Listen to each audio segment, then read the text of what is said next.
Donc on est venu dans le Nord, moi quand je viens dans le Nord ou quand je viens dans n'importe quelle région, je fais toujours un petit clin d'œil à la région.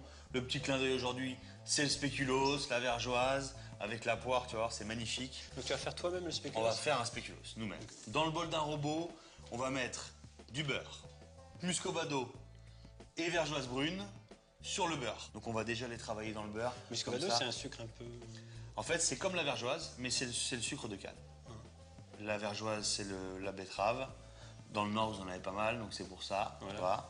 Et le muscovado, c'est plus l'île Maurice, le sucre de canne non raffiné. Ça donne un petit peu de goût, un peu plus que le sucre classique. Un petit peu de réglisse, non? Exactement, un petit peu de réglisse, pardon.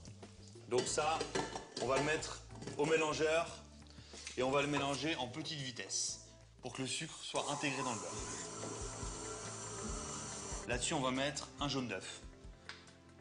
Le jaune d'œuf, il va venir lier un petit peu la recette, tu vois. Il n'y a pas d'œuf entier dans le spéculoos, c'est ce qui en fait un biscuit très croustillant, tu vois, très cassant, voilà, très cassant.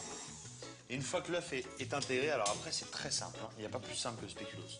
On va mettre notre farine, notre poudre à lever. Évidemment, le spéculoos, on ne parle pas de spéculoos sans parler de cannelle, donc là, la cannelle en poudre, hein, évidemment. Le reste du sucre.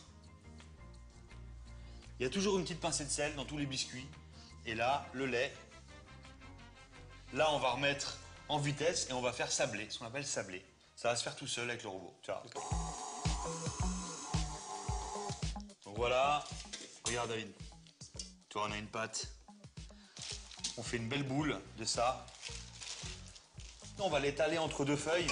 Voilà. Voilà, parfait. Et là, regarde, on va venir appuyer un petit peu dessus pour le répartir un petit peu partout. Tu vois, quand ça fait des plis comme ça, on tourne la feuille. Donc, on va pas faire un truc trop fin. Ce qu'on veut quand même, c'est une certaine épaisseur, tu vois. C'est ce qui est intéressant, je pense, intéressant dans le spéculoos, c'est d'avoir un peu de mâche.